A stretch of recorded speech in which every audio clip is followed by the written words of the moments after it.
በሰራተኞቻችሁ ፊት ሀሳባችሁን በተሻለ መንገድ መግለጽ እየከበዳችሁ ያለው ሀሳባችሁ ጥቅም ስለሌለ ወይ ሀሳብ ስለሌላችሁ ሳይሆን ሀሳባችሁ እንዴት መግለጽ እንዳለባችሁ ስላልተማራችሁ ነው። ለማታውቁ ሰዎች አሌክስ እባላለሁ። ስራዬ ምንድነው? የእናንተ የሀሳብ አቀራረብ የተሻለ እንዲሆን አግዛለሁ። በዚህ ቪዲዮ የማስተምራችሁ ሀሳባችሁን በተሻለ መንገድ በመግለጽ የምታወራቸው ሰዎች ትኩረት ሰጥተው እንዲሰማችሁ የሚያደርጓችሁን 3 ዋና ዋና የምላቸውን የኮሚኒኬሽን ስኪሎች ይሆናል። የመጀመሪያው ሀሳባችሁን በስቶሪ ፎርም የመናገር ብቃት ነው። ይሄ በጣም አስፈላጊ የሆነ ስኪል ነው። ዛሬ ጠዋት አንድ ደንበኛ ደወለችልኝ እና ምን አለችኝ? ያው በንግግራችን መካከል የሚገርም አንተ ጋር የደወልኩት ከቪዲዮዎች መካከል አንደኛውን ስመለከት እኔ ክፍለ ሀገር ተወልጄ ነው ያደግኩት እና ሀሳቤን መግለጽ በትክክል አልችልም ነበረ፣ ፈራ ነበረ፣ አይናፋር ነበርኩ ስትል እኔም እንደዛ አስተዳደጌ እንደዛ ስለነበረ እሱን አስታወሰኝና በቃ አንተ ጋር ደወልኩ አለች። አያችሁ፣ ይሄ የሚያሳየው ይላችሁ ሰዎች ከእናንተ የሚገዙት ፋክት ስለተናገራችሁ አይደለም፣ ወይም ሰራተኞቻችሁ የሚሰሟችሁ ሀሳባችሁ እንደዚህ እናድርግ እንደዚህ ይሁን ስትሉ ስለተናገራችሁ ሳይሆን ከእናንተ ጋር ከእናንተ ፐርሰናል ላይፍ ጋር ከእናንተ ከምትሰሩት ከእናንተ ባክግራውንድ ጋር ሪሌት ማድረግ ሲችሉ ብቻ ነው። እና ብዙ እኔ ጋር የሚመጡ የቢዝነስ ኦነሮች አሉ፣ ድርጅት የሚመሩ ሰዎች አሉ፣ መንግስት መስሪያ ቤት ላይ ከፍተኛ ኃላፊዎች አሉ። እነዚህ ሰዎች እንዲማሩ የምፈልገው አንደኛው ስኪል ስቶሪ ቴሊንግ ነው። በንግግራቸው መካከል ያላቸውን ሀሳብና ያላቸውን እንዴት ነው መናገር የሚፈልጉትን ነገር በስቶሪ ፎርም ማጋባት ከቻሉ ሰው ትኩረት ይሰጣቸዋል። ምንም ጥያቄ የለውም እንጂ እንደውም አንድ የሚባል አባባል አለ፣ ፋክትስ ቴል ስቶሪስ ሴል ይባላል። ፋክት ብቻውን እንዲህ አድርጉ ማለት ሰው ሪሌት ስለማያደርግ ነው። ባይዘው ስቶሪ ምንድነው ትልቁ ነገሩ?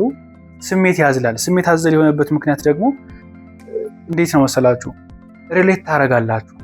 እኔ የሆነ ስቶሪ ስነግራችሁ የእናንተን ህይወት በእኔ ስቶሪ አስገብታችሁ ማየት ስለምትችሉ ከኔ ጋር የመቅረብ እድላችሁ በጣም ከፍተኛ ነው። አሁን ሚዲያ ላይም ከሰማችሁ ወይ የሆነ ነገር ሰው ሲያደርግ ካስተዋላችሁና ቀልባችሁን ከገዛው ማለት ነው ያ ሰው በሆነ ፎርማት በሆነ ፎርም ስቶሪ ተጠቅሟል። ምንም ጥያቄ የሌለው ነገር ማለት ነው። ጥሩ ማርኬተር የሚባሉ ሰዎችን ተመልከቱ። እነሱ የሚጠቀሙት ትልቁ መሳሪያቸው ስቶሪ ቴሊንግ ነው። አሁን እኔም ቢሆን እጠቀማለሁ ማለት አሁን ቪዲዮችን ከሰማችኋቸው ልክ ነርቨስ ሆን ነበር፣ የፈራ ነበረ። ንግግር የምችል ሰው አልነበርኩም። ሀሳብ መግለጽ አልችልም። ከአዲስ ሰዎች ጋር ስገናኝ ጫና ይኖርብኛል። ይሄን የምልበት ምክንያት እናንተ አሁን ያላችሁበትን ስሜት ካላችሁበት ስሜት ጋር ራሳችሁን ፊል ስለምታዩት ይሄ ነገር እንደውም ቪዲዮች ላይ ኮሜንት አንዳንድ ቪዲዮች ምን እንደሚነገራችሁ ለምን ስሜን አጠራው? ለምን ነው ስሜን የማጠራው? በቃ የኔን ነገር እኮ ነው እየነገርከኝ ያለው። ስሜን መጥራት ብቻ ነው የቀረ። ለምን ነው እንደዛ የሚሆንበት ምክንያት? በስቶሪ ፎርም ስለማጋራው። እሱም ብቻ አይደለም እናንተ ያላችሁበትን ፔን እናንተ ያላችሁበትን ሁኔታ ስለምረዳ ማለት ነው። እና የመጀመሪያው ስኪል ሀሳባችሁን በሰዎች ፊት ወጣችሁ፣ ሀሳባችሁን ባለቆቻችሁ ፊት፣ ሀሳባችሁን በሰራተኞቻችሁ ፊት በተሻለ መንገድ ማቅረብ የምትፈልጉ ከሆነ ስቶሪ ቴሊንግን መማር ያስፈልጋል። ሁለተኛው እንድትማሩ የምፈልገው ስኪል ሀሳባችሁን ቀለል አድርጎ የመግለጽ አቅም ነው። ኦፍኮርስ ስቶሪ ቴል ስታደርጉ ሀሳባችሁ ቀላል ይሆናል። ለሚሰሟችሁ ሰዎች፣ ለሚያዳምጧችሁ ሰዎች ቀላል ይሆንላችኋል። ግን አሁን የተለያየ ሙያ ውስጥ ያለን ሰዎች የፕሮፌሽናችን ቋንቋዎች አሉ አይደል? ሕክምናም ከሆነ ሕክምና ላይ ያሉ የሆኑ ቋንቋዎች አሉ። ለምሳሌ ኢንጂነሮችም ከሆነ ኢንጂነሪንግ ላይ ያሉ ጃርገን የምንላቸው እነዚህ ሙያዊ ቃላት አሉ። እሱን ግን ለማያውቅ ሰው ኮሚኒኬት በምናደርግበት ጊዜ የእውነቴን ነው ማለት እኔም ተጠቂው ነበርኩ። በእርግጥ አሁን እንደው ምናልባት አሁን ይሄን ቪዲዮ እየሰማችሁም እኔ የማወራው ነገር ግልጽ ከሆነ ምናልባት ግን ይኸውላችሁ፣ ለምሳሌ እኛ በጣም ስለ ራሳችን ኢንተረስትድ ስለምንሆን እኮ ነው። የጤና ባለሙያ ሆነ ስለ ጤና ላይ ያሉ የሙያዊ ቃላትን ብቻ ተጠቅመህ ታካሚውን የምታስረዳ ከሆነ ያ ሰው ላይረዳ ይችላል። ግድም የለውም ባይተወይ እሱ ማወቅም አይፈልግም። የሚፈልገው የመጣበት ፔን አለ፣ የመጣበት ችግር አለ፣ የመጣበት ምክንያት አለ። እሱን ተረድተው እሱ ባሰበበትና እሱ ፊል ባረገበት መንገድ የሚፈልገውን ነገር እንድትሰጠው ነው። ሌላም ኢንዱስትሪ ላይ እንደዛው ኮንሰልት የሚያደርግ ሰው ለምሳሌ ለምረ ኮንሰልት የምታደርግ ስለዚህ ኮንሰልቴሽን ላይ ያለ ሙያዊ ቃል አለ መጠቀም ይችላል። እነሱ ጋር መምሰል፣ እነሱን መረዳት፣ እነሱ ኮሚኒኬት በሚያደርጉበት እና በሚነጋገሩበት ቃል በሚነጋገሩበት መንገድ መናገር ይውላችሁ ያን ሰው እንደተረዳችሁት ፊል እንዲያደርግ ማድረግ ትችላላችሁ። እና ኦፍኮርስ መረዳትም አለባችሁ ማለት ነው። ስለዚህ የመጀመሪያው ቃላችሁን፣ ንግግራችሁን፣ ሀሳባችሁን ቀለል ለማድረግ ቀላል የሚባሉ ቃላትን መጠቀም።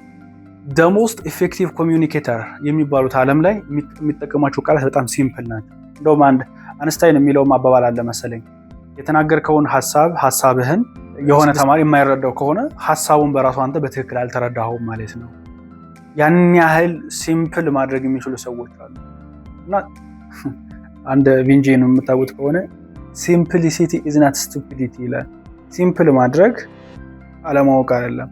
እንደውም የማናቅ ሰዎች ነን የሆነ ብዙ ሰውን የማይገቡ ቃላትን ጎበዝ ለመባል ስማርት ለመባል ያቃል ለመባል እንዲሁ የማይረቡ ቃላትን መጠቀም ማናቅ ያንን ነገር አንደርስታንድ ያላደረገን ሰዎች ነንና በተቻለ መጠን የማይጠቅሙ ግልጽ ሊያደርጉ የማይችሉ ቃላትን ላለመጠቀም ሞክሩ። እንደን ሶስተኛው ደግሞ የእውነትም ጥሩ ኮሙኒኬተር መሆን የምትፈልጉ ከሆነ ተራብሩትና ሊኖራችሁ የሚገባው ስኪል አክቲቭ ሊስኒንግ ነው። ምን ማለት ነው? በጥሞና ማዳመጥ መቻል። አሁን ብዙዎቻችን ማዳመጥ ስለቻለን ወይ ማለት ስለምንሰማ ብቻ ማዳመጥ የምንችል ይመስላል። አይደለም። ብዙ ሰው እንዴት ማዳመጥ እንዳለበት አያውቅም። ብዙ ሰው ከሆነ ሰው ጋር ሲነጋገር እንዴት ትኩረት መስጠት እንዳለበት አያውቅም። እንዴት ጥያቄ መጠየቅ እንዳለበት አያውቅም። ወይ ብቻኛ ብቻ መናገር ያለብን ይመስልና እንዲሁ ነው በዚህ ጀስት ማዳመጥ ብቻ ራሱ ስኪል ነው። እንደው 50% መናገር ነው፣ 50% ደግሞ ማዳመጥ ነው። ኮሙኒኬሽን በራሱ ኮሙኒኬሽን ማለት ኮሙኒኬት እናደርጋለን ከዛ ሰው ጋር ነው እንጂ እንናገራለን ብቻውን ስላልሆነ። ስለዚህ ማዳመጥ ላይ ምን አይነት ቲፖች ልሰጣችሁ ፈልጋለሁ። በተቻለ መጠን ፕሬዘንስ እንዲኖራችሁ ሞክሩ። ኦፍ ኮርስ ምንድነው እያደገ የሚሄድ ነገር ነው ፕሬዘንስ፣ እርጋታ ማለት ነው። በደንብ ማይንድፉል መሆን፣ ከሰው ቁጭ ብላችሁ እሱ ጋር ብቻ መሆን። ስልክ ቢጠራ ጀስት አስወግዱት። የሆነ ሰው ቢጠራችሁ አይ ሰው ጋር ነኝ እየተነጋገርኩ ነው፣ ሚቲንግ ላይ ሊሆን ይችላል። ስፒች ኢቨን ኦዲየንስ 10 ሰው 20 ሰው 100 ሰው 200 ሰዎች ፊት ቆሙ ማለት ነው። you need to be present, try to be present ከኦዲየንሱ ጋር ማለት ነው። ሌላ ቦታ መሄድ አያስፈልግም። አንደኛው እሱ ነው፣ አክቲቭሊ ሊስን እንድታደርጉ ስለሚያግዛችሁ። ያ በጥሞና ለማዳመጥ መጠየቅ ጥያቄ ቴል ሚ ሞር ማለት የሆነ ነገር ሲነግሩን በቃ ኦኬ ልመልስለት አይደለም ጀስት ኦኬ ምን ሆነ አሁን ከደንበኞቼ ጋር እንዴት ነው የምሰራው። ኦፍ ኮርስ ይውላችሁ ማዳመጤ ብቻውን ማለት ነው የደንበኛን ችግር ይፈታለታል። ሙሉ በሙሉ ባይፈታለት ግን በቃ ኦኬ ማዳመጥ ራሱ መፍትሄ የተረዳሁት ነገር ማለት ነው። ለምን ኮንሰልት አደርጋለሁ ሰዎችን አስተምራለሁና የሆነ ነገር ሲነግረኝ ወይ ሲነግረኝ ይሄንማ እንደዚህ ነው ፊክስ የምታደርገው አይደለም ቴል ሚ ሞር እንዴት ነበር እሱ እንደዚህ ነበር እሱ ከዛ በዚህ መንገድ ተወጣው ይሄን እንደዚህ ስታደርግ ምን ተፈጠረ። ስታዳምጧቸው ብቻ ማለት ነው ችግራቸው ይፈታል።